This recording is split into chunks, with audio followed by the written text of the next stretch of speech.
Bom dia, Fósforo. Vocês podem se apresentar.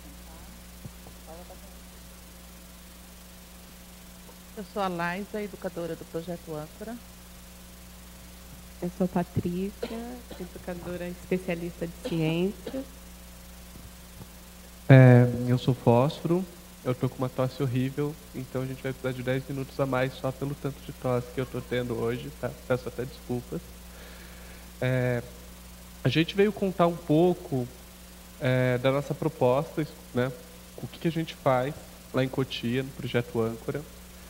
E a ideia da nossa apresentação aqui não é fazer uma apresentação que a gente vai ficar falando por 1h30. Inclusive porque vocês já estão há 1h30 sentados, mais 1h30, né, sentados, só ouvindo os outros falarem, o corpo não aguenta, né? A gente começa a dispersar e tal, porque de fato a gente precisa de outros ares, de outras coisas. Então, a gente vai falar um pouco, mas bem pouquinho mesmo, do que a gente faz, e a gente vai abrir para vocês perguntarem o que para vocês interessa de saber do nosso projeto, ok? Então, eu trouxe uma falda ali para lembrar disso, porque a gente não vai, né, o objetivo não é enfiar um monte de informação na cabeça de vocês e ensinar, porque aqui a gente não está ensinando nada. A gente está falando, né, compartilhando o que a gente faz, e aí esse aprendizado ele vai se dar na nossa relação, tá bom? Então eu ia pedir para você colocar os vídeos, e aí a partir dos vídeos eu mostro um pouquinho o que é o âncora, o espaço físico, e a gente conversa, tá? Obrigado. Aqui, a lousa não é o centro das atenções. Tem crianças sob a tenda do circo, à sombra de uma árvore. Todo lugar é lugar para aprender. Numa escola que pratica democracia, soberanos são os alunos. Cada um tem seu próprio roteiro de estudos. Organiza a rotina com a ajuda de um tutor. O Lohan, por exemplo, escolheu trabalhar com programação de computador. Para entender os comandos que fazem o gatinho se movimentar, ele usou, além de informática, matemática e inglês. Você tem que calcular um pouco do tempo. Eu quero fazer um gatinho que ele, quando eu clico, ele ande e saia mudando de cor. A energia do Yuri está num projeto de robótica. Sem perceber, ele está aprendendo sobre eletricidade e física. A gente monta carrinhos, barcos, robôs. A escola do Projeto Âncora funciona há 2 anos e tem cerca de 200 alunos, todos com renda familiar de até 3 salários mínimos. As crianças não são separadas por idade, não tem provas, mas a coordenadora pedagógica garante que eles são avaliados o tempo todo e tem muitas responsabilidades. Essa criança ela vai aprendendo a gerir o seu tempo, a gerir os seus problemas, a encontrar soluções, a participar de questões coletivas em busca das soluções que sejam melhores para um coletivo e não para o individual. O ensino que não tem barreiras, nem de idade, nem entre disciplinas, também ultrapassa os limites da escola. Hoje as crianças vieram para um bairro que elas visitam pelo menos uma vez por semana. É o momento de botar a cabeça para funcionar. Aqui eles usam o conhecimento para resolver problemas práticos da comunidade. Olá! As crianças conhecem os moradores pelo nome porque muitas vivem aqui. Hoje, elas vieram avisar sobre um mutirão de coleta de lixo. E essa reunião vai ser às 2 horas e eu quero dar esse convite para você. E a gente precisa muito que você vá lá. Obrigada. Se todo mundo cooperar, né, vai ser legal. A ideia foi do Eric. A gente resolveu fazer um projeto para acabar com todo o lixo do mundo. Sonhar grande assim não faz mal nenhum para quem ainda tem muito para crescer. Muito legal, né? Esse método de ensino é inspirado na experiência de uma escola. E agora vai ter um videozinho curto também, mas das crianças falando mais do aprendizado delas, de como funciona a organização, tá bom? Nossa, olha, eu gosto muito de estudar assim, porque você não precisa ficar na sala com uma carteira olhando para a lousa e a professora quiser que você estude, você estuda. Aqui não, você pode escolher o seu projeto. Eu posso fazer o que eu gosto em espaços livres, não fechados. E porque às vezes eu posso escolher as atividades que eu quero fazer. Porque é bom também, porque tem um espaço grande. Lá era muito pequeno, na minha escola passada, assim, a sala só tinha, era só a sala também. Na escola que eu estudava tinha prova, série, todas essas coisas. Era como se fosse uma escola tradicional. Aqui você pode estudar em ar livre, na sala, na internet, em livros. E assim é melhor para mim. Eu acho que eu aprendo mais aqui, porque além de eu poder escolher o meu projeto, eu posso desenvolver e aprender outras coisas. Agora eu estou pesquisando, na verdade, algumas experiências fáceis de fazer em casa ou na escola, porque meu projeto é de criar um laboratório de química aqui na minha escola. Primeiro eu faço o planejamento. Aí o planejamento tem a ver com a lição que eu tenho que estar no meu roteiro. Por exemplo, está português no meu roteiro, eu tenho que escrever no meu planejamento português e produção de texto. Aí eu posso também fazer outras coisas, mas não muitas coisas que não estão no meu roteiro. Eu posso fazer pelo menos um horário.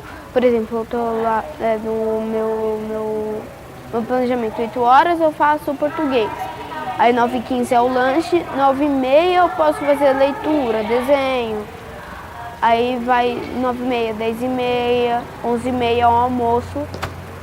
Aí 11h30, por exemplo, o almoço termina umas 11h45. Aí de 11h45 até 1h eu fico livre. Aí 1h eu continuo os meus deveres que eu tenho que fazer. Normalmente eu escolho matemática, produção de texto,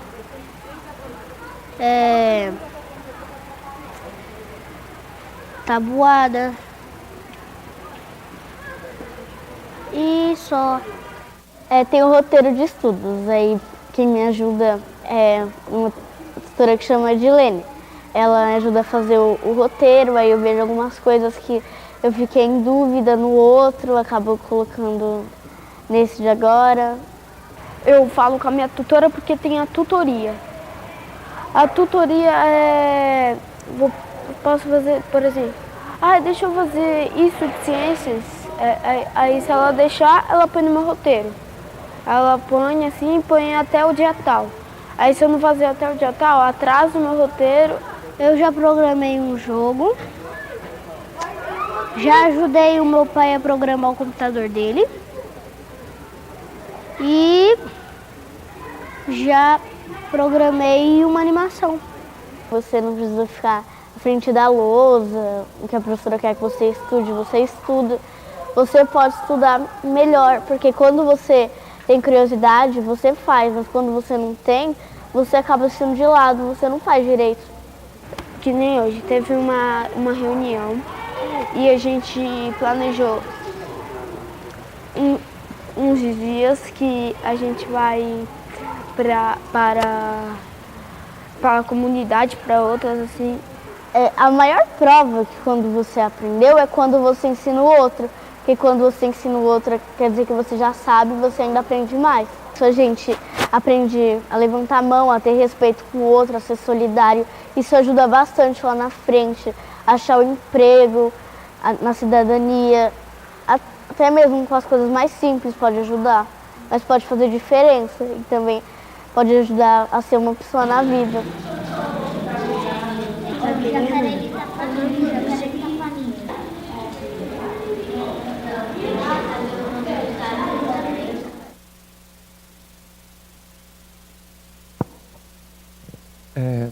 Bom, gente, a escola ela não tem, né, nenhuma seriação, ela não tem divisão por turma, ela não tem prova, né, com ranqueamento de crianças através de notas.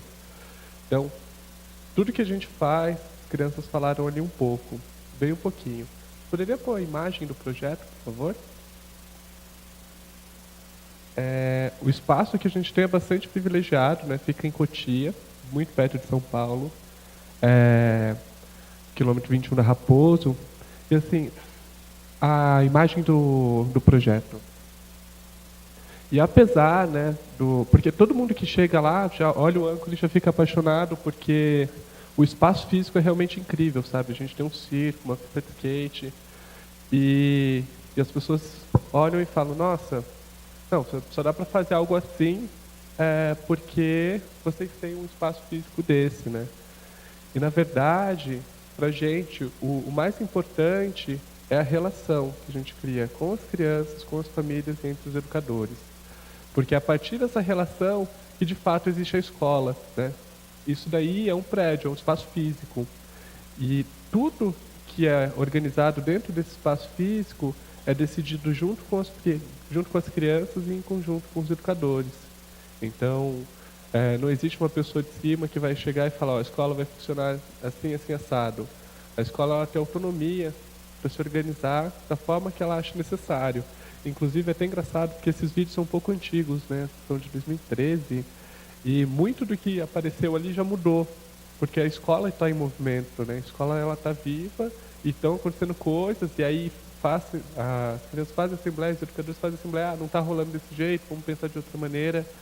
Então, acho que para começar é isso, e aí as perguntas, e a gente vai respondendo elas e mostrando mais coisas. Como o Fósforo falou, que esse vídeo é um pouco antigo, e da pesquisa que a Carol falou, que ela estava pesquisando sobre química, dessa pesquisa que nós construímos o nosso laboratório, e agora nós temos um laboratório com alguns equipamentos e tal, tudo a partir da pesquisa dela, da vontade dela, junto com algumas outras crianças que construíram e deu super certo, né? Agora a escola tem um laboratório. Bom dia, meu nome é Ana Cláudia. O coração fica a milhão, acho que muita gente deve estar assim de ver um projeto e as perguntas são milhares. Bom, vou tentar fazer algumas. Esse projeto ele é mantido como? É um projeto público, social, privado? Como que é isso? O projeto Âncora ele existe há mais de 20 anos e ele nasceu como ONG. Ele foi fundado por um casal, né? E o Walter, né, que é o fundador, ele era um empresário e ele, né, depois de toda a carreira dele como empresário, ele, acho que agora eu preciso fazer alguma coisa que vale a pena para o mundo. Então ele pegou a fortuna dele, comprou o espaço físico, né, conseguiu todas as estruturas aí e montou uma ONG de contraturno.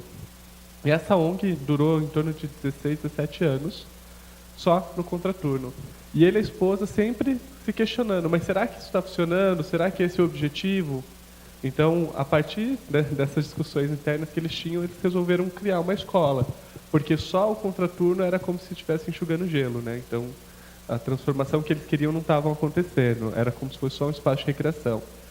Então, a partir daí, eles convidaram o Rubem Alves, convidaram o José Pacheco.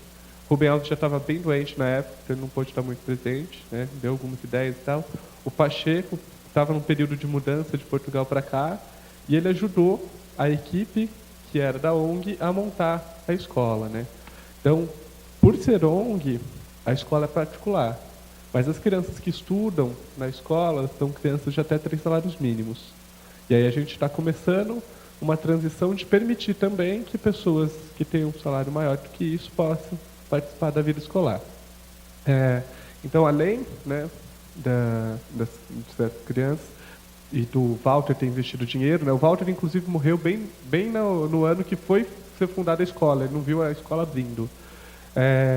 Então, ele conseguia trazer empresários e apoiadores de todos que é tipo para ajudar a escola, fundação de grana e algumas pequenas parcerias assim com o poder público.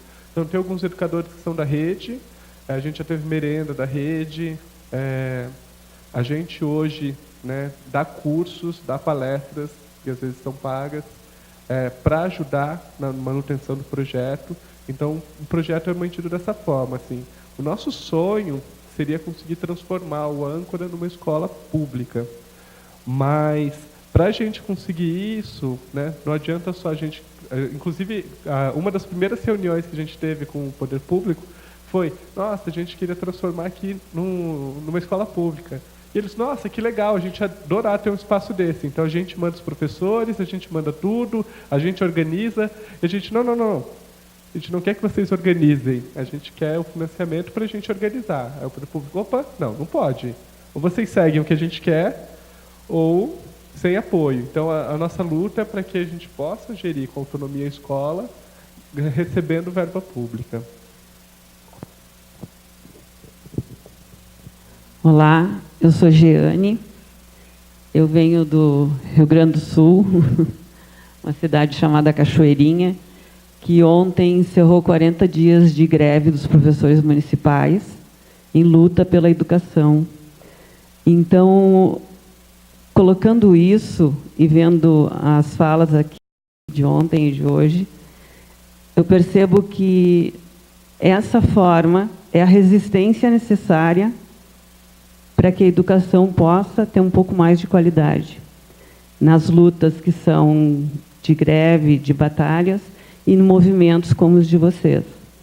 Como a colega falou, as perguntas são muitas, desde registro, através da oficialização pelo MEC, né, ou pela rede municipal de lá, ou estadual, o número de profissionais que trabalham com as crianças, conhecendo a proposta da Escola da Ponte, eles propõem que a gente divida o número de alunos pelas pessoas que estão lá. E dá em torno de 14, 15 crianças, se todos esses profissionais se envolverem na educação e nos trabalhos práticos. Como vocês fazem isso? Que tempo que a criança fica nesse lugar, né? Lá no âncora?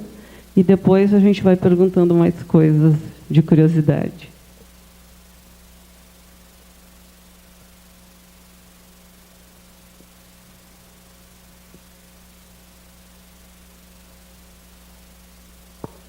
A gente hoje tem em torno de 32 funcionários e nós temos em torno de 170 e tantas crianças. Todos os funcionários, de alguma forma ou de outra, trabalham com as crianças. Todos. Desde a pessoa que fica na secretaria, ao marceneiro, à pessoa que foi contratada como educador. Porque a gente entende que o trabalho de educação não é passar conhecimento. Esse não é o objetivo do educador, né, na escola. O objetivo do educador é ajudar a criança a aprender, e se aprende em qualquer lugar. Tanto na cozinha, na secretaria, no circo. E aí, a construção do olhar atento que a gente tem de educadores do Projeto Âncora, de sempre ficar vendo o que a criança está precisando, se ela está fazendo o que ela precisa fazer, se ela está no lugar certo. E aí todos lá devem intervir, não é nem que podem intervir, não devem, porque é uma equipe só, com um propósito só, né? O projeto, toda escola, ela é um projeto, não é verdade? Não é cada educador na sua sala fazendo uma coisa diferente. E cada escola deveria atender, de alguma forma, as necessidades da comunidade, das pessoas que estão lá. Educação não é para ser um padrão, né? Onde a gente coloca de norte a sul no Brasil, que é um país imenso, com muita diversidade cultural, e todos aprendem a mesma coisa. No final a gente faz o Enem, que coloca lá um monte de assunto padronizado, e não leva nada em consideração da cultura local, do conhecimento do que as pessoas realmente precisam aprender naquele local. E aí a escola vai sendo isso, né? Como se fosse uma fábrica de produzir gente com diploma. E que não faz sentido, às vezes, nem para as crianças, né? Em geral não faz sentido para as crianças, e em geral não faz sentido nem para os educadores que estão lá, né? E que, dependendo de como for ainda, são tão controlados pela burocracia que eles não conseguem nem falar o que eles querem, que eles pensam, que eles, né, têm aquela angústia no peito que querem fazer, porque vem um livro apostilado e fala, olha, você tem que fazer isso até o final do semestre, porque senão você não está fazendo o seu trabalho. Como se ele não tivesse feito uma faculdade que tenha ajudado ele a aprender um monte de coisa do que ele deveria fazer numa escola. E aí, né, acho que é legal dizer também, a formação nossa, como educadores do projeto, vai se fazendo na partilha entre nós. Então, hoje, né, eu sou uma pessoa que tem mais facilidade de vir, de falar em público, mas os companheiros que vêm acompanhar estão aprendendo junto, né? Tanto ouvindo eu falar, quanto o que vocês perguntam, o que vocês trazem para a nossa apresentação. E essa formação vai fazendo com que cada educador cada vez mais seja mais apto para fazer mais coisas. Porque a gente não tem o intuito de... Né, a gente faz um monte de coisa na escola, precisa ir no banheiro, limpar, vai limpar. Precisa estar no circo, varrer, vai varrer. Precisa pegar a criança que está escondida de onde. Todo mundo trabalha com tudo. E aí, né, é o nosso trabalho de ajuda que vai fazendo a gente crescer cada vez mais. Teve mais perguntas. Você podia repetir as que eu não respondi?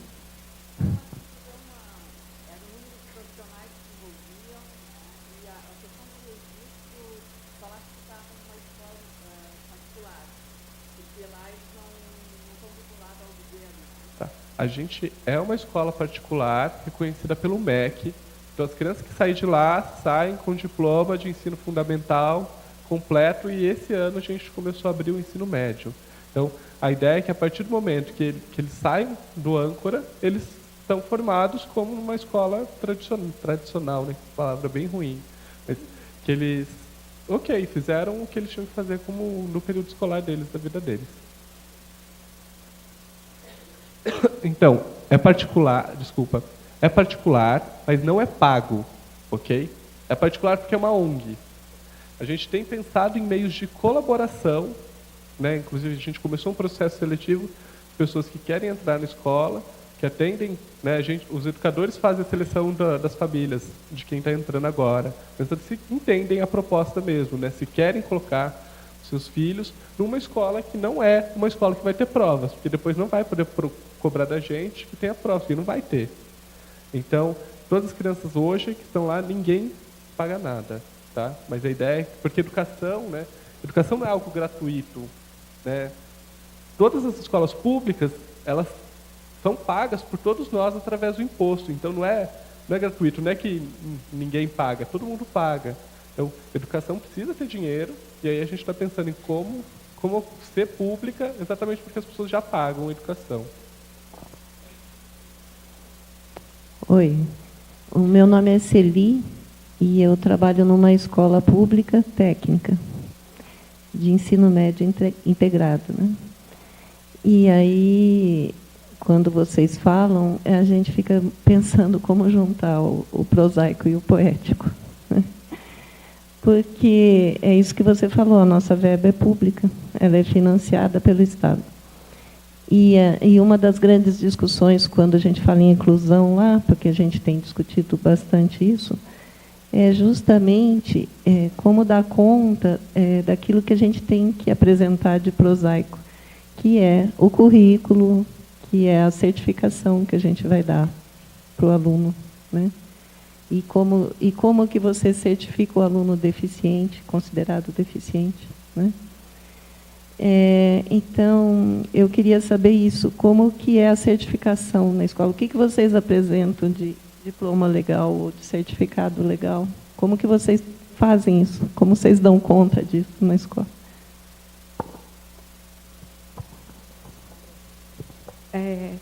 A nossa escola, a gente... tem um pessoal com a mão levantada lá. A nossa escola, qualquer criança que quiser entrar, a gente vai observar a partir do tradicional e ela vai entrar. Então, se ela estava lá no 7º ano, ela virá para a nossa escola e entrará no nosso método, né? Na nossa forma de aprendizagem. Se ela for sair, nós vamos ver também a idade que ela estaria, em que ano ela estaria, e ela vai tranquilamente transferir para outra escola. Quando ela finaliza, também, eu cheguei no ensino médio, quero sair da escola, ela tem o diploma do ensino médio normal, porque apesar de nós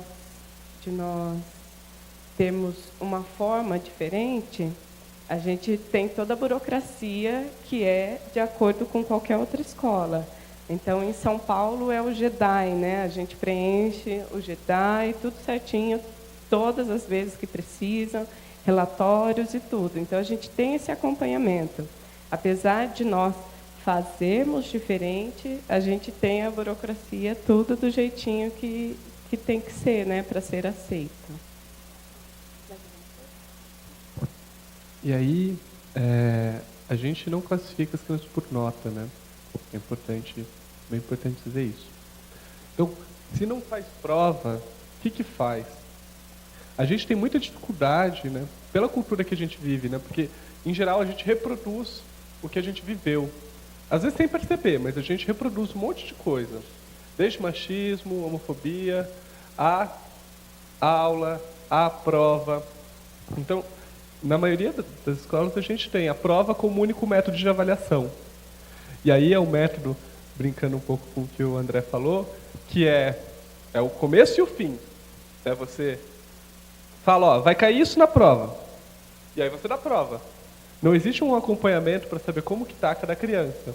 Né? A gente vai passando a aula e vai fazendo, e aí chegou na prova, o moleque, ou ele, né, estudou um dia antes, ou ele estudou mesmo, ou ele cola, mas assim, o objetivo é passar na prova, o objetivo não é aprender, o objetivo é passar na prova. Quem passa na prova vai passando, e sai da escola. Então a gente sabe que sair da escola tem muito a ver com passar nas provas, ganhar nota e não necessariamente aprender.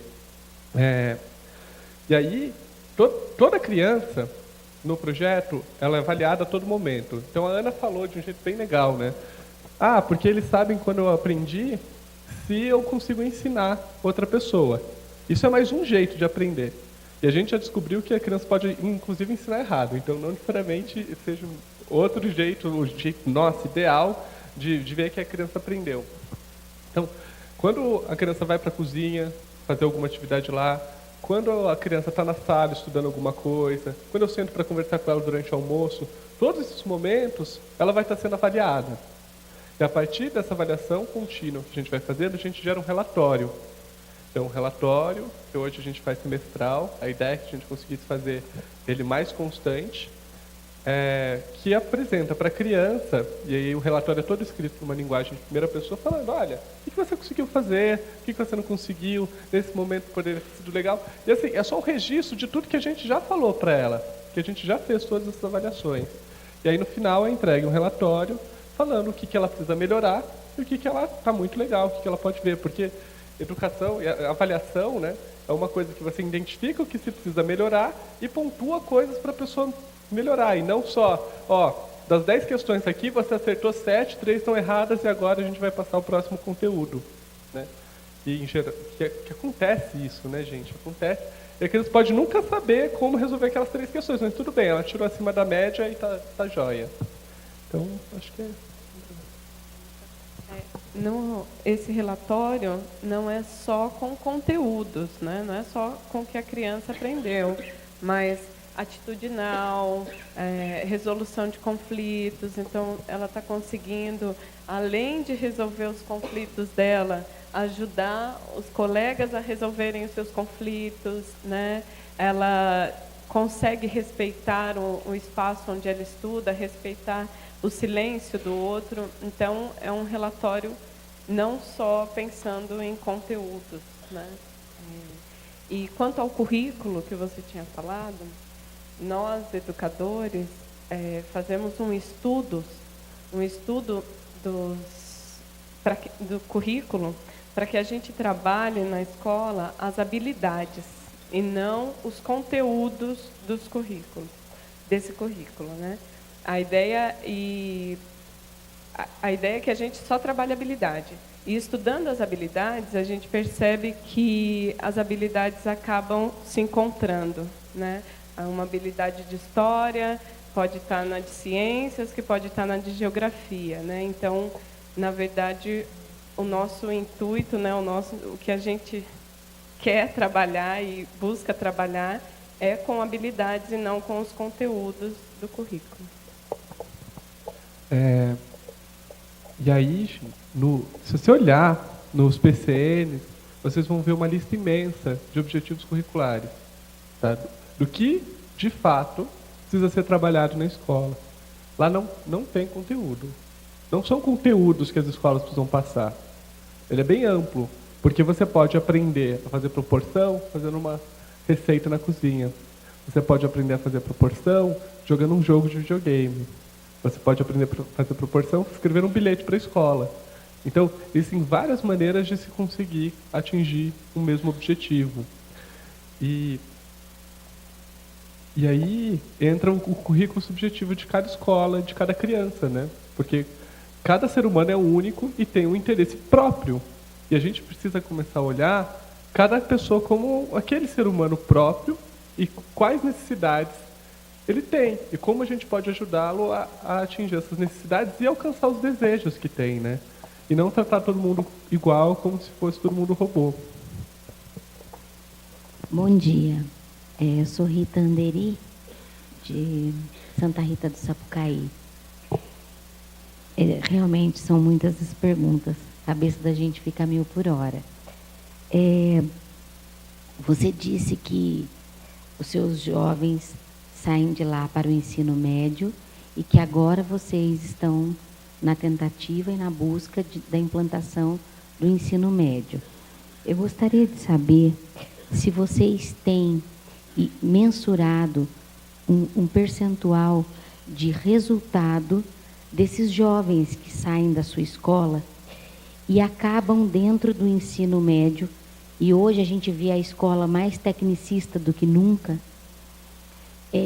Se você tem o resultado desse percentual de como esse jovem que saiu da sua escola, ele vai encarar esse ensino médio que está aí com tudo que exige dele em matéria de conteúdo, não de habilidades, infelizmente.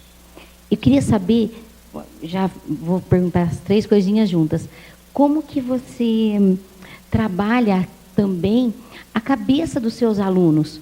Porque esses alunos que, porventura, saem da sua escola e vão para outra escola, porque mudou, alguma coisa desse tipo, eles não vão encontrar a mesma realidade. Como isso é trabalhado na cabeça desse aluno e que habilidades esse aluno desenvolve para encarar o mundão, de repente, em outra escola? Você falou sobre o objetivo, que lá você não tem um objetivo com as suas provas. Porém, o nosso jovem que sai do Fundamental 2, vai para o ensino médio, depois ele tem que fazer Enem. E Enem é prova. E aí ele nunca fez prova com você. E aí? Ou seja, como vocês conseguem mensurar mesmo tudo isso? Qual é o resultado, se vocês têm, é claro, né, de tudo isso? Porque essas são questões, do meu ponto de vista como educadora, fundamentais, porque deve ser um conflito muito grande, imagino eu. Eu também trabalho com muitas crianças, eu sou diretora do SEM, em Bela Vista, que é um centro educacional e multiprofissional que trabalha a inclusão. Então, a gente vive esbarrando em todas essas questões, né? Então, eu gostaria de ver se a gente consegue ilustrar isso. Existe um texto, o Rubem Alves escreveu um texto sobre o vestibular, que ele solucionava o problema da educação nesse texto. Nesse texto, ele fala que um dos grandes problemas da educação é o fato de que o vestibular, ele norteia tudo que tem que ser estudado na escola. Então, todas as escolas, de uma forma ou de outra, vão passar um monte de conteúdos, que inclusive não fazem às vezes sentido para ninguém, mas como cai no vestibular, e como o vestibular ele é uma ferramenta de exclusão, né, de divisão classe social, no meu ponto de vista, né? Então, como o vestibular é essa ferramenta, o Rubem Alves propõe primeiro que o vestibular seja feito por sorteio. Sorteio por quê? Porque a partir do sorteio, todas as pessoas vão ter a chance igual, de fato, de entrar. Porque o sorteio, as pessoas têm, de fato, a mesma chance de entrar.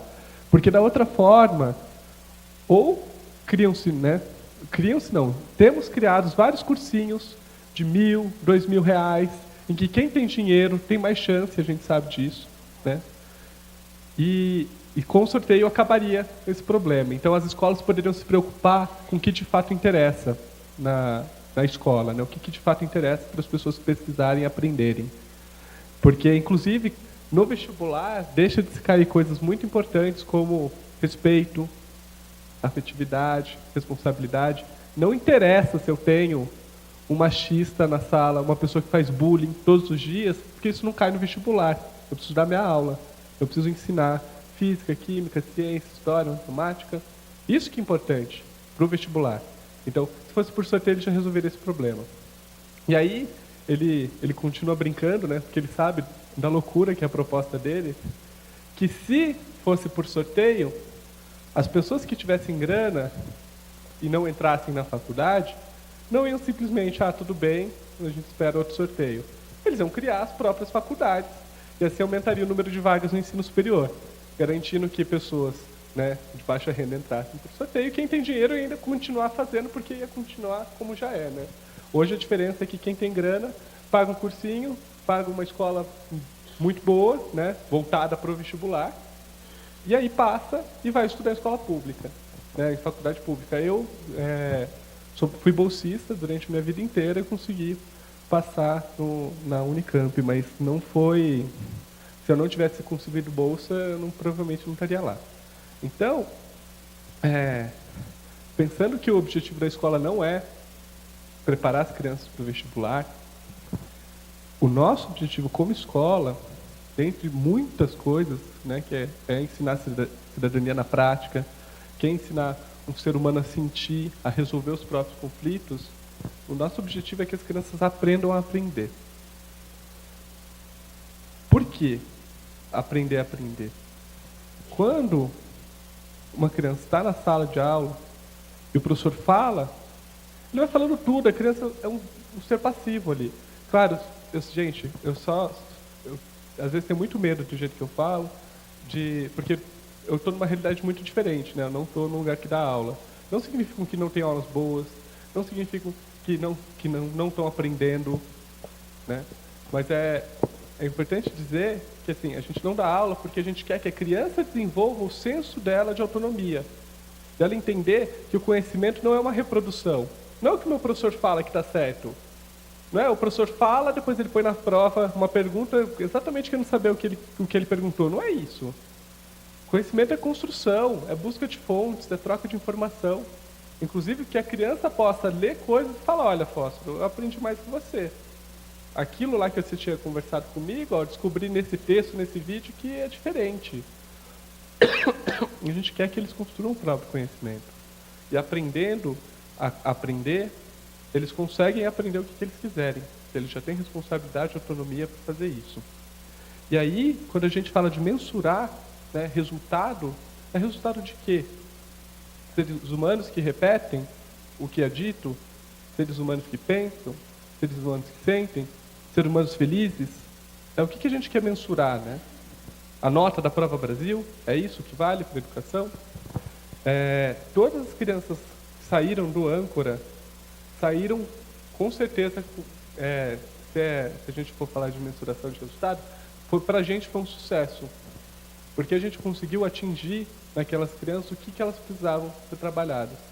Então, tinha criança que não conseguia nem dizer bom dia, que já olhava atravessado e qualquer coisa que você falasse, queria bater. A gente teve vários casos assim. E que hoje, a gente chega na escola, ele vem dar um abraço, né, agradece. O que a gente vai fazer hoje juntos? Então, isso pra gente é resultado. De ver um menino que tinha muita dificuldade de conviver com outro, isolado, que não tinha condição nenhuma de ter amigos, de querer sair da escola por ter dificuldade de ter amigos, e a família apoiar e falar, olha, hoje, o que eu quero para o meu filho não é que aprenda matemática, português e história. Eu quero que você ajude meu filho a conseguir fazer amigos. E hoje ele tem vários. E aí, né, um dos casos para a gente mais marcante, um menino que com 14 anos, 15 anos não conseguia escrever direito, ler direito, falar com o outro ser humano. E por todas as coisas difíceis que ele passou lá com a gente, que a gente aprendeu muito com esse menino, dele conseguir sair da escola acompanhar o ensino médio, né, pensando mesmo em todas essas coisas que infelizmente existem ainda, e ele perguntar, depois de todas as provas, para todos os professores da escola, o que eu não aprendi nessa prova aqui? O que eu preciso melhorar? E os professores ficarem sem palavras por não saber lidar com essa situação. Inclusive brigar com ele achando que ele estava tirando onda. Porque o que ele estava interessado era em aprender e não passar na prova. Então, eu considero, com certeza, que todas as crianças que saem de lá saem como um resultado muito positivo. Oi, bom dia. Meu nome é Simone, eu sou do Rio. E eu sou uma grande entusiasta dessas experiências inovadoras. Eu estive ano passado, inclusive, no Âncora, fazendo uma visita guiada. E achei tudo lindo. Assim, só uma questão que eu não consigo ainda, já vi diversos documentários, mas que eu não consigo ainda entender perfeitamente, é essa questão do processo de estudo deles mesmo, do planejamento, com roteiro de estudos, aí eles falam às vezes de projetos. Qual a autonomia? Porque assim, no planejamento que eu vi do menino que me guiou, tinha 9h15 eu vou estudar, praticar divisão, saber o que é dúzia e dezena, aí depois 10h30 estudar aranhas, sei lá, alguma outra hora, qual o motivo da Segunda Guerra Mundial, era bem diversificado, assim, e aí eu queria saber qual o grau de autonomia. Eles podem estudar o que eles querem, existe um norte, alguém que guia, o que eles precisam saber de alguma forma, ou eles podem estudar realmente qualquer coisa de interesse deles? Isso que eu não consigo ainda, não é muito palpável para mim.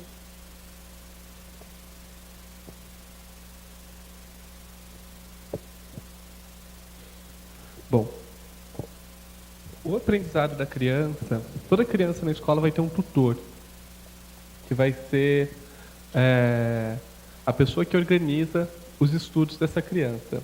Então, esse tutor vai sentar com a criança e juntos vão definir o que precisa ser estudado.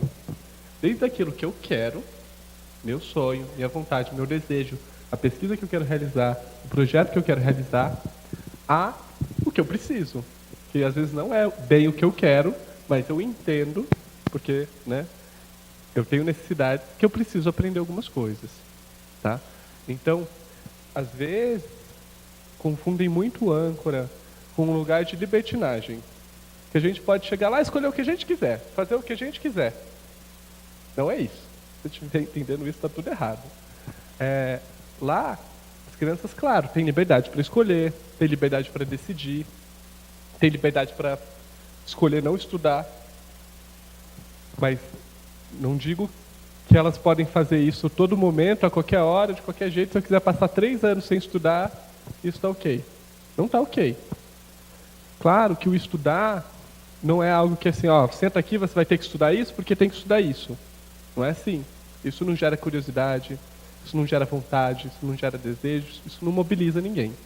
Então, os educadores, eles auxiliam na organização dos estudos das crianças e tentam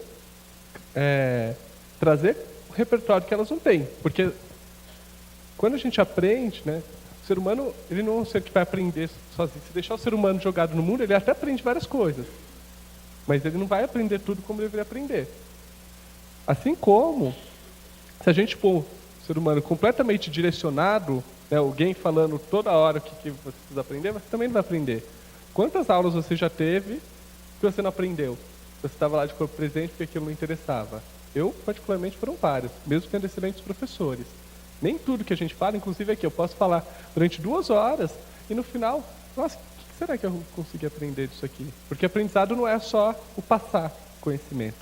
Então, o papel do educador ali vai ser provocar e trazer coisas, motivar a criança para que ela possa estudar de uma forma alegre, de uma forma motivada. Não significa que isso vai acontecer sempre, porque aprendizado também é dor, também é sofrimento, e isso às vezes é necessário, né? Então, a gente não vai, né, a criança que você disse, ela vai ter um planejamento. Então, toda criança vai ter um planejamento da escola, desde os pequenininhos aos maiores. Não significa mais autônomos, menos autônomos. A Ana ali, ela tinha 10 anos, ela era muito mais autônoma que várias crianças de 14. E aí, dependendo da autonomia que elas têm, que vai ser permitido mais coisas ou menos coisas. Porque a liberdade, ela tem que andar junto com responsabilidade. Sem isso não funciona. Porque você dá a liberdade, a pessoa se pede. E ela precisa de limite. Eles pedem isso, inclusive. Quando a gente faz alguma estrutura que dê o limite para eles, eles ficam tão felizes. Tá? Nossa, obrigado, era isso que eu precisava para me organizar.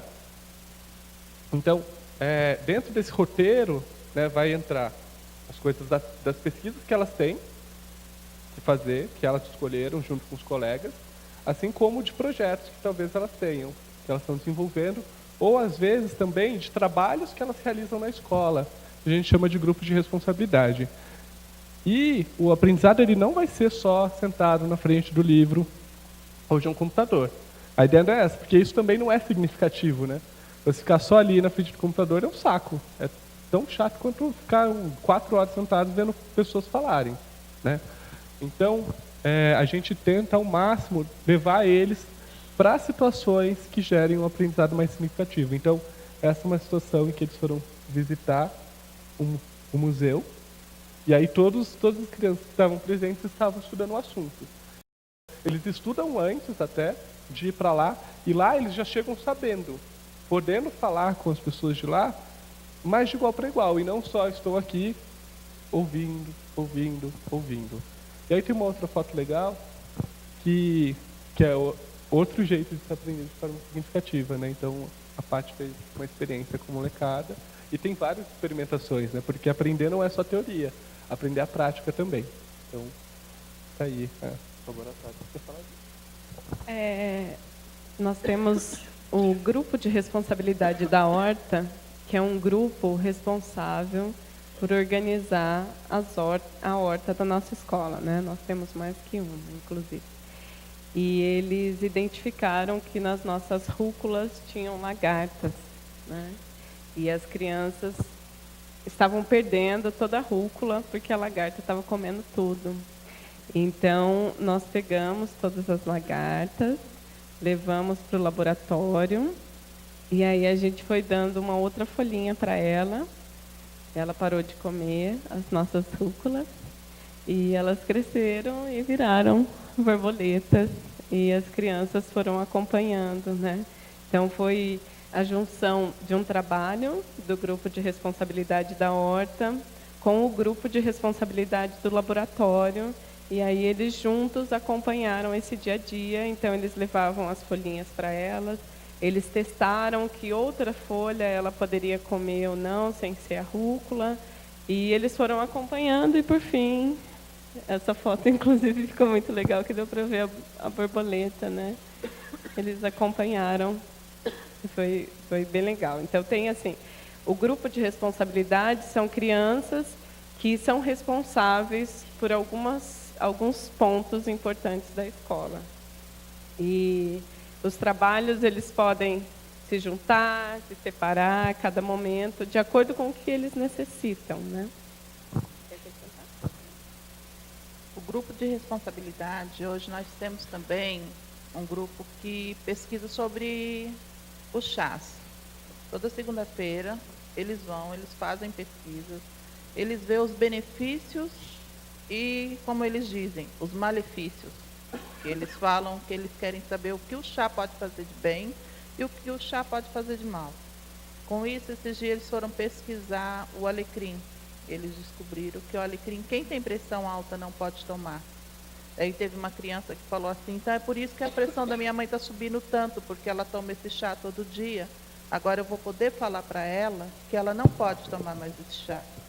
Então, assim, não é só estudando matemática, português, sim, é importante, mas só que eles também pesquisando outras coisas, eles têm um aprendizado muito grande. Temos um menino que vai no refeitório ajudar a fatiar queijo. Ele falou que ele nunca imaginou que ele pudesse fatiar frios. Ele achava que era uma coisa de outro mundo. E é um menino pequeno, não é um menino grande. Então, assim, é coisas que eles vão levar para a vida.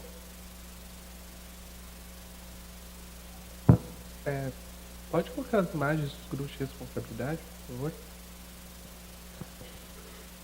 o aprendizado, ele não adianta, né? Como disse algumas vezes, a gente só falar. O que a gente é, o que a gente faz, transmite muito mais para as crianças do que só a nossa fala. Inclusive, eles são bem inteligentes para perceber incoerências no que a gente fala e no que a gente faz. Então, a gente tem como dispositivo de aprendizagem os grupos de responsabilidade. Esse daí é o do grupo da água e eles estão planejando uma cisterna gigante aí para captar água e economizar água na escola. E esse cuidado, esse compartilhamento de responsabilidade da escola é muito importante. Porque não é um espaço que eu chego lá e já está tudo dado. Eu só tenho que seguir as regras. Mas é um espaço em que eu, junto com os educadores, vou combinar a dinâmica, vou combinar o cuidado. Então, eu dou muito mais valor a uma sala limpa quando eu tenho que limpar a sala. Eu dou muito mais valor a uma comida quando eu tenho que fazer a comida. Eu dou muito mais valor para as coisas que os outros constroem quando eu aprendo a construir. Então, isso eles vão aprendendo na prática, a gente não precisa falar. Porque eles fazem todos os dias. Pode colocar os outros de grupo de responsabilidade. A gente tem em torno de 10 grupos de responsabilidade. Então, esse daí é o da horta, que eles estavam pensando em maneiras de trazer mais comida para a escola, para que a gente possa cada vez mais se tornando sustentável. Então, eles conseguiram uma parceria no terreno baldio ao lado do projeto, fizeram, né, todo um planejamento com um especialista, conseguiram uma instituição que trabalha com esse tipo de coisa para auxiliá-los no estudo, e aí esse era o dia prático que eles estavam preparando o terreno para conseguir fazer a plantação de milho. E aí o milho já cresceu, já foi colhido, já foi cozinhado. Não tão cozinhado que a gente perdeu um pouco a colheita, a época, mas isso é fruto do trabalho deles também, né? Pessoal, recadinho importante, né? As inscrições estão encerradas, né, para as questões. Tem 9 inscritos, né? Nós vamos tentar atender a todos, né? Porém, assim, acredito que nem todos serão atendidos, tá? Porque a gente tem um cronograma todo a ser cumprido.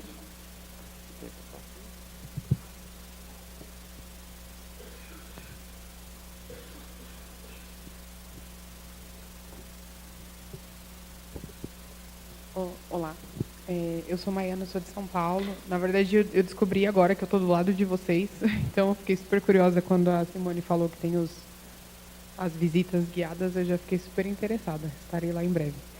Eu queria saber um pouquinho, vocês falaram dos grupos de responsabilidade, eu trabalho para uma escola que também fala muito dessa questão, eu trabalho para o ensino integral, e a gente trata muito a ideia de desenvolver, de fomentar a ideia de um aluno protagonista, né? Como que funciona a escolha desses grupos de responsabilidade? A ideia é que eles se coloquem para que isso aconteça ou existe uma pré-seleção dos professores? E eu queria entender como é que funciona o dia a dia do educador mesmo, porque foi uma dificuldade, não uma dificuldade, um desafio quando eu cheguei para a escola para a qual eu estou, né, ajudando agora, e desenvolver essa ideia do meu dia a dia, porque o dia a dia do aluno ficou claro, eles têm um cronograma, uma lista de estudos guiados, que tem o tutor, mas como é que funciona o dia a dia do tutor? Todos os professores são tutores, ou alguns trabalham na tutoria, outros trabalham de outra forma de orientação, tem sala ambiente, ou todos os espaços são de educação, e aí acontecem... Eu queria entender mais ou menos como que é o dia a dia desse educador, como que funciona. A ideia de grupo de responsabilidade, a gente se inspirou na Ponte e se inspirou também numa escola chamada Colônia Gorky, que é uma escola do período entre guerras da Ucrânia, da União Soviética. Que, no caso, eles não chamavam de grupo de responsabilidade, eles chamavam de destacamento. E toda a nomenclatura da escola é baseada no exército, porque, né, eles estão entre guerras, aquilo fazia muito sentido para eles. Nessa escola, o livro que fala sobre essa escola chama Poema Pedagógico. É incrível, gente, sério. É muito legal. Que mostra desde a escola começando, sem dinheiro, sem nada, e até eles com cavalo, com vaca, construindo os móveis, e tudo feito pelas crianças. Na nossa escola, todos os grupos de responsabilidade são mediados por um educador, por 2 educadores. Né? Seja um educador da escola, um voluntário, um familiar, alguém o 2 é importante porque às vezes um falta, o outro está lá, e ter duas pessoas ali pensando junto é muito mais rico e ajuda a desenvolver um trabalho muito melhor. Já lá na colônia era a molecada sozinha, assim, então precisava cuidar dos porcos, ia lá, eles que bolavam toda a organização, os professores só davam ok. A escolha e a criação desses grupos de responsabilidade, eles são definidos pela Assembleia das Crianças. Então, surge uma necessidade, um problema, e aí eles criam, essa ferramenta existe, né? Criar um grupo para resolver esse problema, e eles começaram a criar os grupos de responsabilidade. Então, teve, numa determinada época, uma situação de racismo e bullying muito forte com algumas crianças, e a partir desse problema, foi-se levado para discussão nos grupos e criou-se um grupo de responsabilidade para tratar do assunto. Hoje o grupo ele é especialista no assunto, toda criança que comete bullying na escola, alguém fala, não sei quem fez bullying comigo, aí essa pessoa é convidada para participar de uma reunião com um grupo de responsabilidade, e esse grupo explica para a pessoa o que é o bullying, o que é racismo, o que é homofobia, mas não explica, isso é feio, isso é chato, não faço mais isso. Explica com dados estatísticos, falando de pessoas que se suicidam, de pessoas que ficam a vida inteira acuadas pela situação escolar que viveram. Então eles explicam de verdade. Caso aconteça de novo, eles chamam a mãe para fazer essa reunião junto. Inclusive, caso algum educador faça bullying, é a mesma situação. A gente também pode ser chamado, algum pai faça bullying, qualquer um. Ou sofra. Todos, né, o grupo serve para todo mundo. Então, a partir dessas necessidades, as crianças vão entrando. Em geral, as crianças escolhem grupos que elas sentem que podem contribuir melhor. Então, a Ana Carolina fundou um laboratório, até hoje está no laboratório, até hoje está estudando química. Mas existem crianças que também entendem que tem grupos que precisam de ajuda, mesmo não gostando tanto daquele assunto, mas sabem que podem contribuir. Poxa, eu gosto do assunto água, mas tal grupo está ruim, precisa de gente lá. Então, o grupo da água já está ok, eu faço parte daquele grupo. Nossa ideia é que todas as crianças participem de grupos de responsabilidade, desde os pequenininhos, assim, e fazendo o que eles conseguem fazer, e estudando o que eles conseguem fazer. A pesquisa para uma criança maior vai ser diferente para uma menorzinha, mas, ao mesmo tempo, todos eles vão estar inseridos no contexto de grupo de responsabilidade. A dinâmica dos educadores é bem dinâmica. Como você vê, nós temos os grupos de responsabilidade, nós temos o momento especialista, nós temos o momento em que nós estamos na sala disponíveis para tirar dúvidas das crianças. Nós temos diversos momentos, então, vamos supor, de manhã eu estou na sala de estudos para quem precisar de qualquer tipo de ajuda. Mas à tarde eu estou no grupo de responsabilidade do laboratório. Mais à tarde eu vou ter um encontro com algumas crianças que precisam conversar com a especialista. E aí eu, especialista em ciências, vou conversar com essas crianças. Então, tem várias atividades que os educadores vão se organizando, a gente vai se organizando para ter sempre educador na sala, o educador que estiver no grupo de responsabilidade esteja ali por inteiro. Tem oficinas também, que essas oficinas têm o intuito de aumentar o repertório das crianças. Então, tem diversas atividades que a gente vai se organizando para dar conta de tudo. Bom dia a todos. Meu nome é Karina, eu sou mestranda em Informática na Educação pelo Instituto Federal do Rio Grande do Sul, mas sou mineira, né, e sou professora da Rede Estadual de Minas Gerais. E é muito interessante toda a proposta, né, dos projetos que tem na escola, mas eu estava fazendo uma anotação aqui e vejo que hoje nós temos uma dificuldade de interpretação daqueles que realmente comandam a nossa educação, né? Que as secretarias de educação e até mesmo o governo que vai trabalhar sobre as políticas educacionais. Então, nós temos, hoje, quem pensa a educação no Brasil? Será que são os educadores que estão dentro das salas de aula?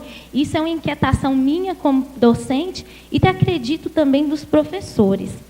E em questão atual, né, do nosso país hoje também, a gente percebe como que as políticas públicas e a educação como mercado e a educação para resultados é presente, atuante e cobra do profissional que está dentro da sala de aula. Então, sou uma inquietação, porque é muito bom, muito bonito ver toda essa proposta. Inclusive, eu gostaria também que tivessem aqui pessoas de frente das secretarias de educação para ver as propostas que são trabalhadas nesses simpósios, nesses eventos, para os educadores, né? Porque não adianta só a gente debater, a gente conversar, a gente trocar ideia, se quem vai dar a assinatura final, né, para efetuar as ações, não somos realmente nós educadores que estamos dentro do chão da sala de aula. Só um parênteses, né? E colocando aqui em questão ao que eu percebi, uma das oficinas que foram colocadas, robótica, e também o menino trabalhando com Scratch, que é sobre a programação. Achei bem interessante, são propostas, né? Até mesmo nos Estados Unidos eles trabalham o Scratch na educação infantil. Mas, como nós percebemos hoje, eu queria saber também a formação desses profissionais, porque aqui no Brasil nós temos uma dificuldade da informática na educação dentro da escola pública, mesmo com o projeto do Proinfo em 97, que foi e é o atuante, entre aspas, que agora não está tão ativo, mas é o que fomenta a informática na escola pública hoje. Então, eu queria saber como que vocês trabalham. Porque, para trabalhar com a robótica, o professor ele pode ser um tutor, um facilitador, mas requer de recursos técnicos e também de conhecimento mais técnico sobre a área. Por exemplo, para se dar um comando para o gatinho fazer um pulo, correr, mesmo trabalhando com blocos, ele precisa ter uma orientação sobre quais são os comandos e o que faz o quê. Então, eu acredito que tem um profissional, eu não sei, espera-se que seja um pouco mais voltado para a área ou que tenha um curso sobre isso. Então, eu me inquietei também em saber sobre essa proposta. Os educadores eles são organizadores do aprendizado. Eles não necessariamente sabem aquilo, porque o objetivo do educador não é passar o conhecimento. Então, eu não necessariamente preciso saber sobre robótica. Eu posso até gostar. A ideia é que eu estude junto com a criança, mas eu não vou lá para dar resposta para ela. Como que faço para o gatinho mexer? Não sei, pesquisa. A gente não dá resposta para eles. Isso em relação à robótica e em relação a qualquer outra coisa. Poxa, eu não estou entendendo a diferença dos modelos atômicos. Tá, mas que texto que você leu? Lê para mim. Lê de novo, o que você entendeu? Explica de novo. A gente não dá as respostas para eles, porque o objetivo é que eles descubram por si próprios. Então, no caso da robótica, aquele menino aprendeu Scratch sozinho. E os outros meninos foram aprendendo juntos com ele. E assim, a gente aprendeu um pouquinho, assim, para entender, né, o que ele precisava fazer. E a gente consegue parceiros, especialistas no assunto, né? Então, a gente tinha um voluntário naquela época que trabalhava, que tinha uma oficina de robótica e que sabia. E aí ele ajudava os educadores a como isso vai parar no roteiro daquela criança, né? Qual fonte de pesquisa, qual fonte de estudo. Mas eu não preciso necessariamente saber. E a gente, entre os educadores, gera uma rede de autoajuda. Então, se eu for orientar algum projeto que eu não domino, eu procuro alguém que domine para me ajudar. Para eu estudar junto, para eu aprender junto e entender os caminhos que as coisas precisam ser feitas, né? Não dá, né? A gente sabe, tem coisas que para eu aprender uma coisa, eu preciso aprender outra anterior. E o especialista consegue olhar para essas coisas do aprender e criar essa linha. Então, eu preciso de ajuda com química, a Patrícia é especialista em ciências. Eu sento, converso com ela, o que a gente precisa para aquela criança. E a gente bola uma atividade para aquele grupo. A Patrícia precisa de algo para a educação física com algumas crianças. Ela conversa comigo, sou especialista, e a gente pensa uma forma de conseguir atender as necessidades daquela criança. E aí é legal, porque a criança está aprendendo, eu estou aprendendo, e quanto mais projetos de robótica eu orientar, mais claro eu vou saber o que eu vou precisar fazer depois, porque às vezes eu não vou precisar nem mais de especialista, porque eu já me formei naquele sentido de saber o que precisa ser dito. Às vezes a gente não tem o especialista que a gente quer, então a gente procura na comunidade. A gente já teve crianças estudando petróleo e a gente não tinha nenhum especialista em petróleo, então as crianças foram responsáveis por buscar um parceiro, e do lado tinha uma fábrica, a GE, que tem, né, todo o trabalho com energia, e essa criança foi parar no laboratório de petróleo e passou um dia inteiro com o engenheiro de petróleo.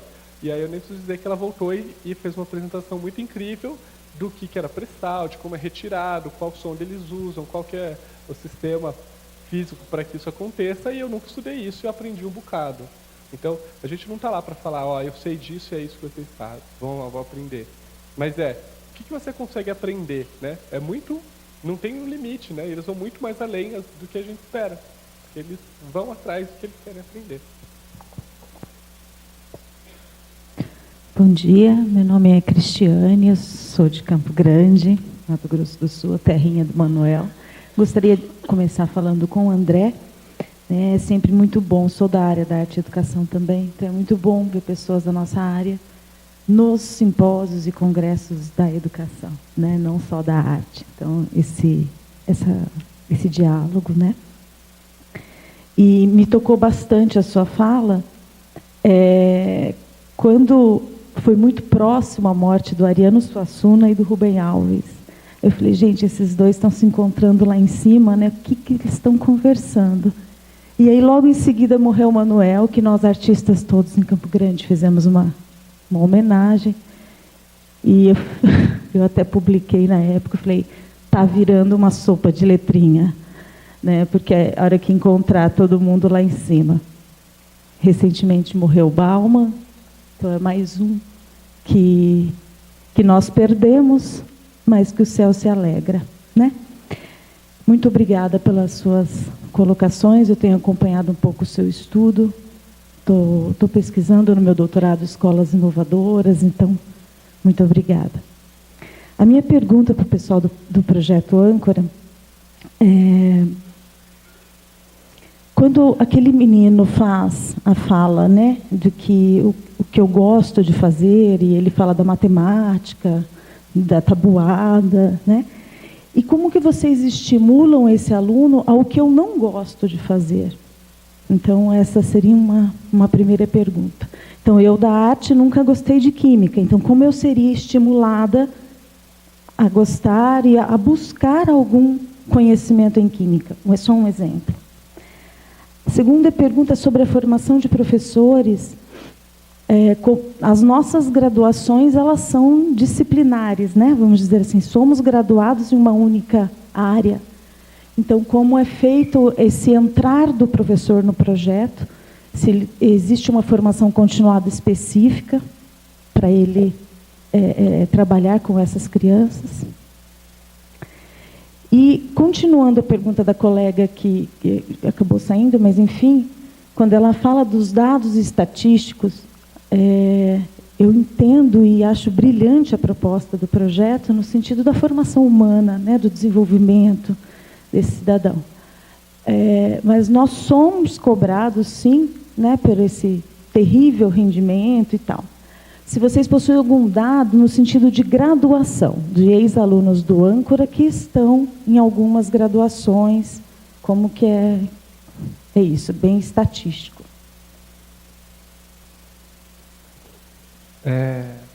A gente estimula as crianças a todo momento, em qualquer lugar, de várias formas. Eu, por exemplo, já fui de camisola para a escola para a gente discutir a questão da aparência, de roupa, de gênero. Já teve educadores que foram de shorts, chinelo, camisa larga. Eu ando com um livro para lá e para cá na escola na minha mão, que é um jeito de estimular a leitura. As crianças veem pessoas, adultos leitores, se eles se tornarem leitores, se interessarem por livro, muito maior. Levo livros para a sala e deixo lá. Eles vão lá e pegam. É um jeito de estimular também. Conversar com eles no refeitório é outro jeito. Nossa, você viu aquele vídeo tal? Não, não vi, não. Olha aqui, ó. Então, esses estímulos acontecem a todo momento, a qualquer hora. E nós, como educadores, estamos lá como provocadores. O nosso papel é esse. Não adianta a criança passar por lá, nunca vi a borboleta passar pela minha frente, não vou trabalhar isso.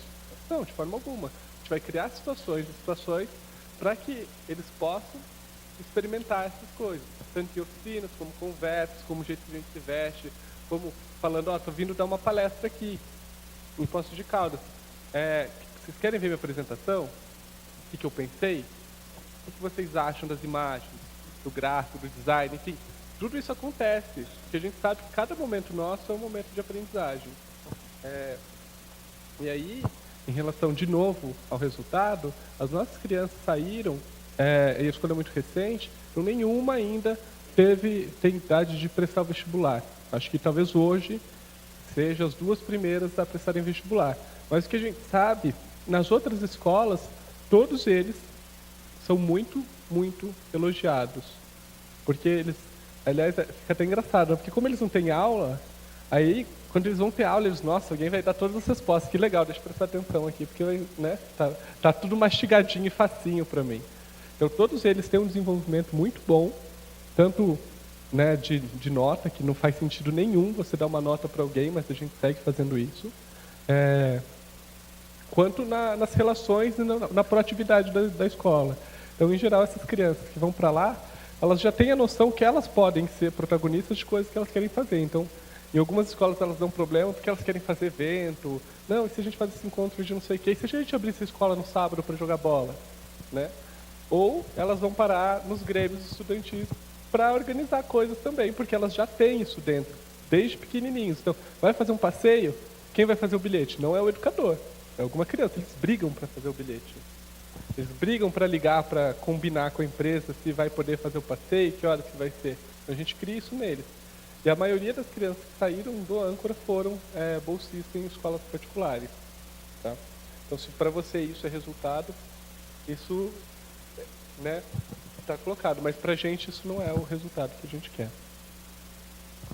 Só complementar sobre o estímulo, que como especialista de ciências, eu percebi que poucas crianças estudavam o corpo humano. Então, eu iniciei uma oficina sobre o corpo humano, e aí várias crianças se inscreveram e a gente trabalha o básico do corpo humano, né? Para que aumente o repertório deles, para que eles conheçam isso, e se eles se interessarem, aí eles levam para o tutor. Olha, eu achei muito interessante o sistema nervoso e eu queria estudar mais isso, queria me aprofundar. E aí, então, é um próximo passo que aí eles vão. Mas as oficinas também servem para isso, para aumentar esse repertório.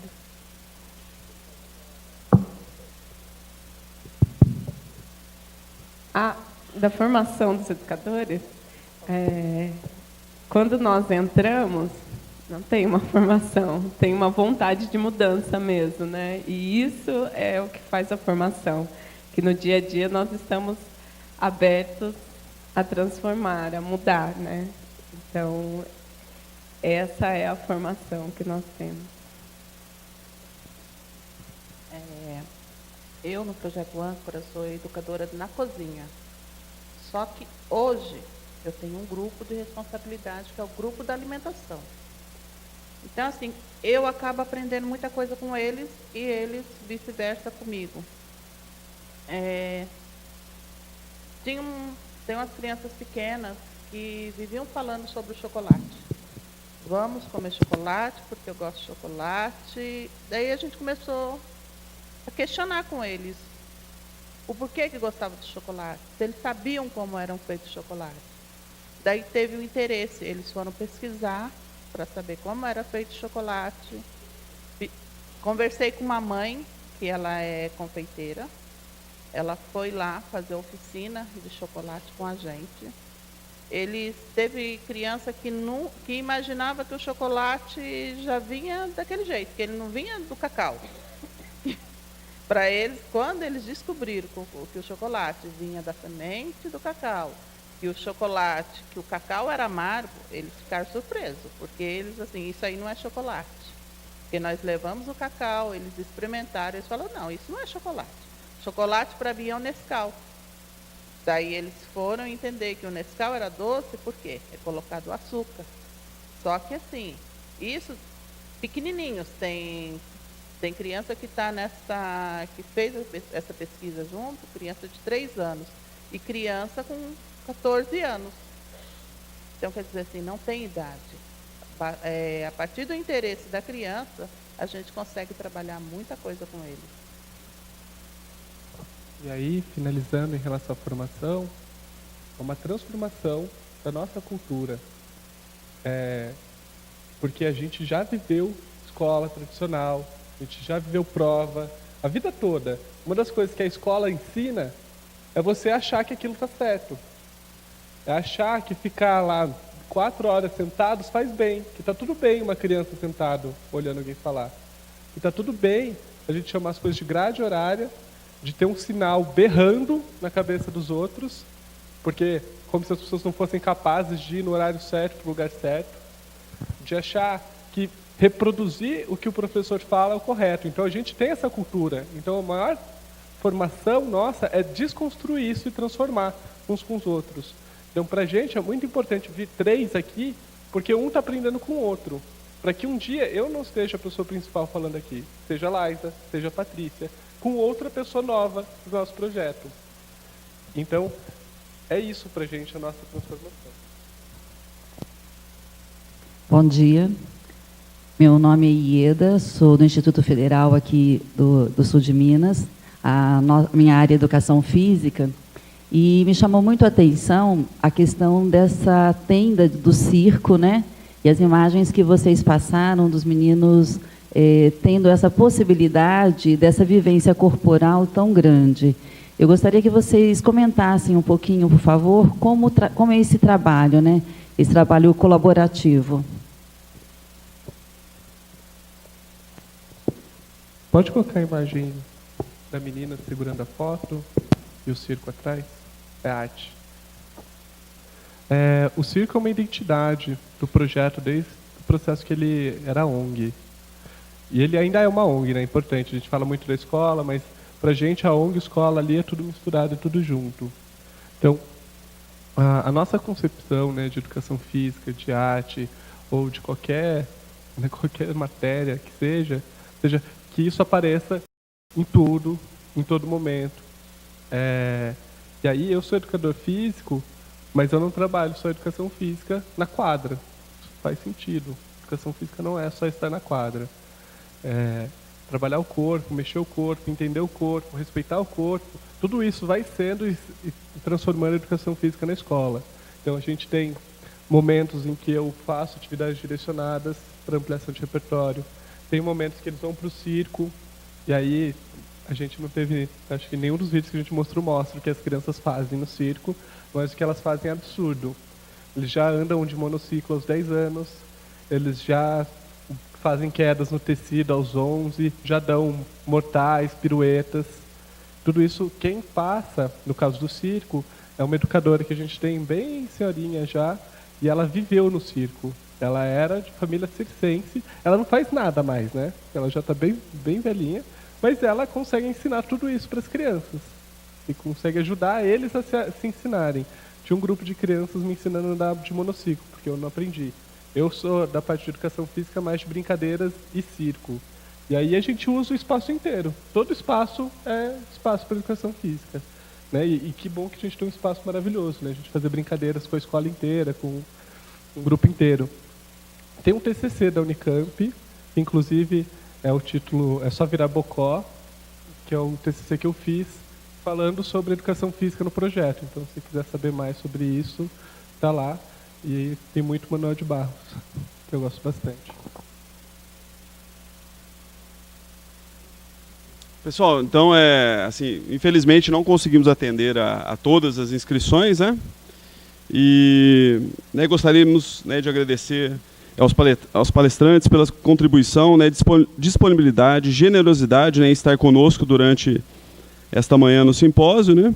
E convidar a Carla e o Cleiton, né, para entregar as lembranças das Cristais São Marcos, né, para o Projeto Âncora e para o André.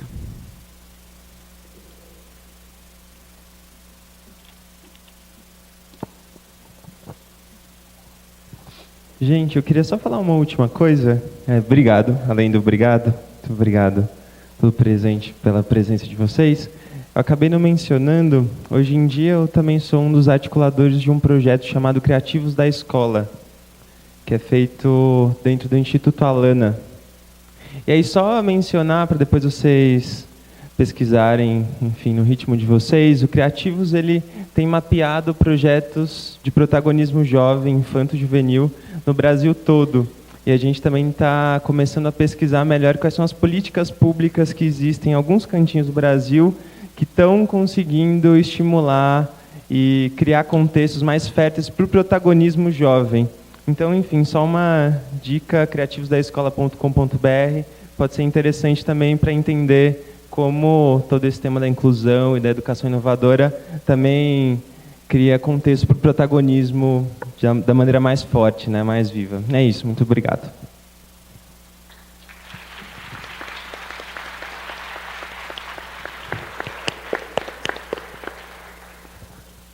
Pode pôr o site, por favor, para mim.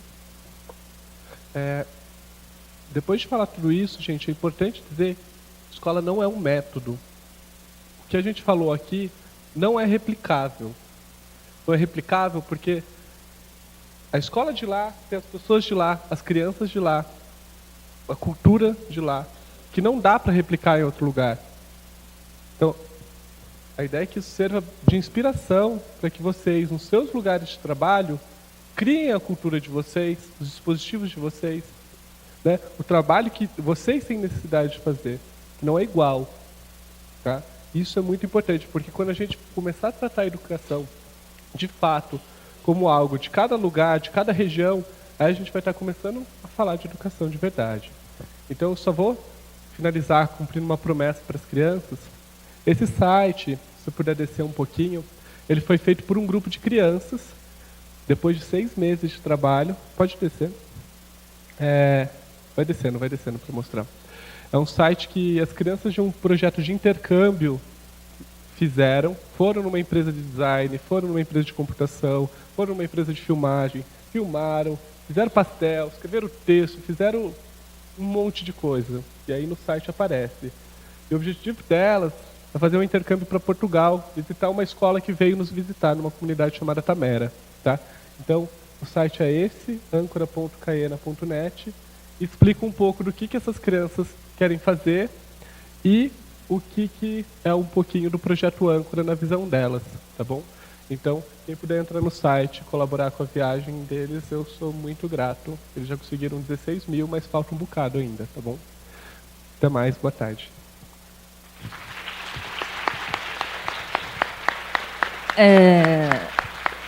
Eu quero agradecer aqui demais, né, o André, o Fósforo, a Patrícia e a Laisa, né, por terem vindo até aqui, disponibilizado o tempo deles. É uma viagem longa, né? Vocês estão vendo que o Fósforo aqui está doentinho. Eu estou puxando a orelha dele aqui, que ele tem que se cuidar, não pode ficar assim, né?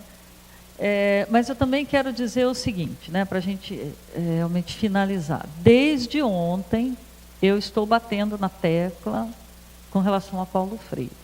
Vocês já perceberam. Hoje eu já falei uma vez. Agora chegou a professora Sônia, que é a nossa palestrante da noite sobre Paulo Freire. Por que eu estou falando tanto, frisando tanto? Porque nós conhecemos muitos referenciais teóricos que são muito importantes para todos nós, né? Nós conhecemos Vygotsky, Piaget, Vallon, e aí vai, a gente não teria fim aqui, não é mesmo? São referenciais teóricos que contribuem tremendamente para a nossa formação. Eu também trabalho principalmente com Vygotsky. Mas Paulo Freire é o nosso educador brasileiro que as escolas brasileiras, e lamentavelmente as universidades também, dão muito pouco valor. E nós precisamos trazer Paulo Freire aqui para as nossas conversas, porque Paulo Freire nos ajuda a embasar teoricamente e também a nossa prática. E para além da nossa teoria e para a nossa prática, Paulo Freire põe sangue na veia mesmo. Para que todas essas práticas pedagógicas estão sendo compartilhadas aqui, para que nós possamos entender e nos fundamentar. Então, eu convido a vocês, né, agora às 14 horas nós iniciamos novamente, vamos ter o lançamento do livro Por uma Escola Inovadora e Inclusiva, que alguns autores estão aqui presentes, né, o Oz, a Fátima, eu, né? Todos nós aqui estamos trabalhando de uma forma ou de outra com Paulo Freire, e enfatizo a vocês, hoje à noite, né, de tudo que vocês já ouviram de manhã e vão ouvir à tarde, né, que tragam coração aí fervendo, para que nós voltemos a nossa memória sobre as contribuições de Paulo Freire, um educador brasileiro a quem nós estamos homenageando aqui neste simpósio. Então, eu desejo a todos, acho que o Mário tem mais alguma coisa para falar, eu desejo a todos um excelente almoço, e vamos tentar iniciar 14 horas em ponto, para que lá pelas 15 para 5 horas no máximo, a gente possa concluir, para se ter, né, um intervalozinho para a gente retornar depois às 18. Tá bom? Encerrado? Então, bom almoço a todos, às 14 nos encontramos aqui.